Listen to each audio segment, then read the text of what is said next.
Hello students, welcome to my channel. Please subscribe my channel for the video of class 9 and class 10. हमारे channel में आपको class 9 और 10 के science और math के वीडियो मिलेंगे। तो जैसे कि पिछले वीडियो में हमने एक्सेलरेशन और डिएक्सेलरेशन के बारे में बताया था, और इस वीडियो में हम लोग डिस्कस करेंगे ग्राफिकल रिप्रेजेंटेशन ऑफ मोशन के बारे में। ठीक है, तो मेनली क्लास 9 में जो है हमें दो टाइप का ग्राफ देखना है। पहला है डिस्टेंस टाइम ग्राफ,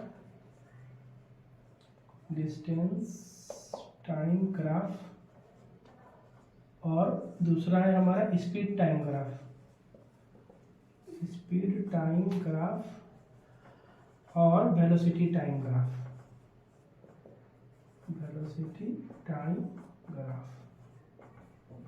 ठीक है, तो ये सबसे पहले देखते हैं डिस्टेंस टाइम ग्राफ में क्या क्या है।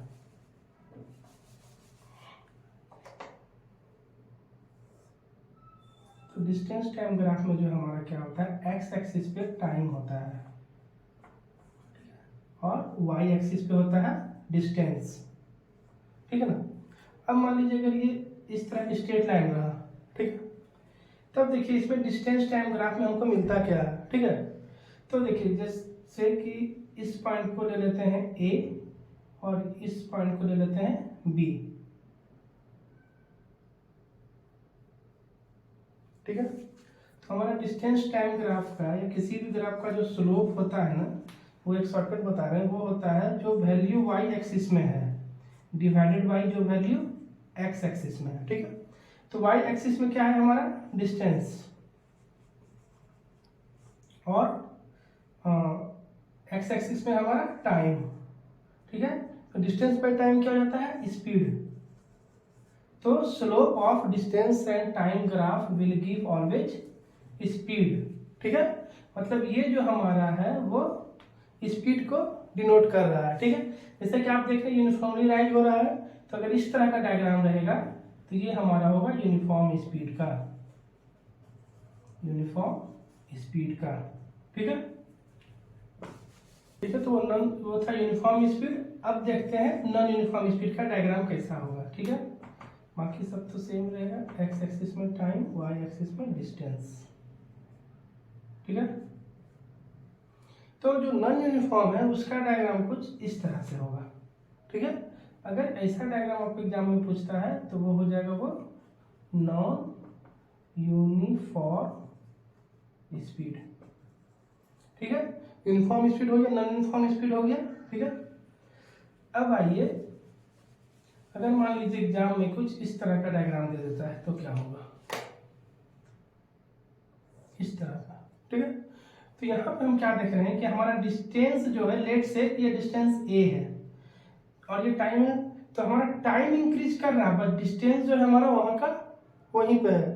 तो इस केस में क्या हो जाता है कि अगर पूछेगा what does this graph denote, तो ये डिनोट कर रहा है कि जो बॉडी है वो बॉडी इज एट रेस्ट है, मतलब बॉडी हमारा रेस्ट पे है, या फिर सिंपल जो स्पीड है हमारा वो जीरो है। ठीक है, क्यों जीरो है, क्योंकि हमारा डिस्टेंस नहीं मूव कर रहा है। ठीक है, अब आइए दूसरा ग्राफ जो कि था हमारा स्पीड टाइम ग्राफ या वेलोसिटी टाइम ग्राफ। ठीक है, तो दूसरा स्पीड या वेलोसिटी टाइम ग्राफ। ठीक है, तो हमारा एक्स एक्सिस में जो है वो टाइम ही होगा इसमें भी। ठीक है, और वाई एक्सिस पे हो जाएगा स्पीड। ठीक है, उसी तरह स्पीड या बोलिए वेलोसिटी, इस तरह इसका स्लोप निकालेंगे हम स्पीड टाइम ग्राफ का, तो हमारा स्लोप जो आता है वो होता है एक्सेलरेशन, मतलब कि स्पीड टाइम ग्राफ से हमको एक्सेलरेशन मिलता है। ठीक है, अब इसका भी अगर इस तरह का डायग्राम रहा पूरा स्ट्रेट लाइन, तो ये हो जाएगा यूनिफॉर्म एक्सेलरेशन, ये हो जाएगा यूनिफॉर्म एक्सेलरेशन। ठीक है, फिर सिमिलरली यूनिफॉर्म एक्सेलरेशन का भी वो सेम डायग्राम होगा जैसा कि हमारा नॉन यूनिफॉर्म मोशन में था। अगर इस तरह का हो गया तो ये हमारा हो जाएगा नॉन यूनिफॉर्म एक्सेलरेशन।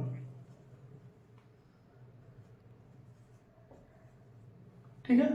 अब देखिए जैसे पिछला जो डायग्राम था वो था यूनिफॉर्म एक्सेलरेशन का, कि जब हमारा टाइम जो है वो 0 था और मतलब बॉडी जो है रेस्ट से स्टार्ट कर रहा था, ठीक है।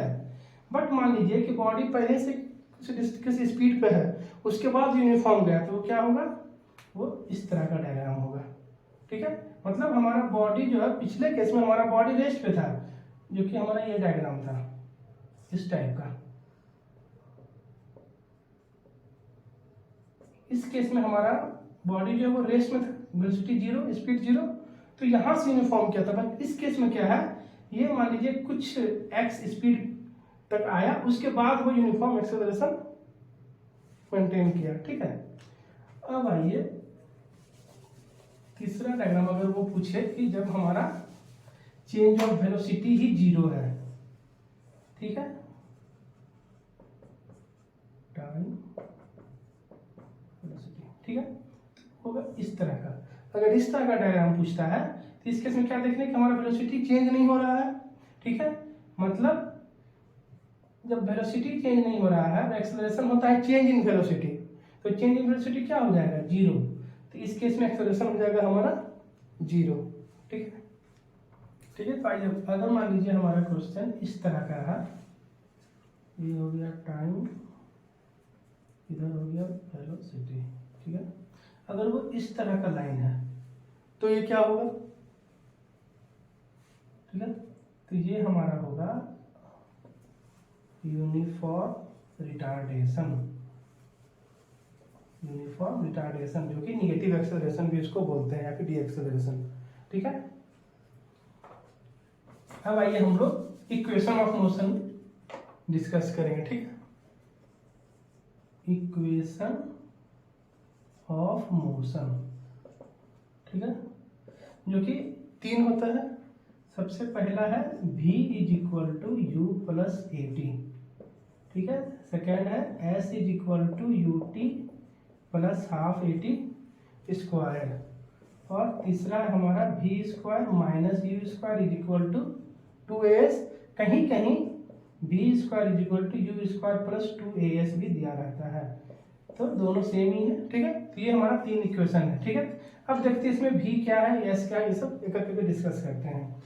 जैसे कि आप लोग को पता है v क्या है, v है हमारा फाइनल वेलोसिटी, ठीक है, और u क्या है, इनिशियल वेलोसिटी, ओके। a क्या है, स्मॉल a, पिछले वीडियो में बताए थे एक्सेलरेशन, और t है हमारा टाइम, ठीक है। फिर क्या होता है s, s क्या है हमारा डिस्प्लेसमेंट, ठीक है, और तो कुछ नहीं, हाँ इतना ही है। v क्या है final velocity, u initial velocity, a acceleration और s हमारा डिस्प्लेसमेंट है, ठीक है। नेक्स्ट वीडियो में जो है हम इन 3 इक्वेशन पे न्यूमेरिकल करेंगे, ठीक है। तो पिछला में जो मेरा वीडियो था उसमें हमने एक्सेलरेशन के बारे में बताया था, उसका लिंक आपको डिस्क्रिप्शन बॉक्स में मिलेगा, तो आप कृपया जाकर उसे देख लें।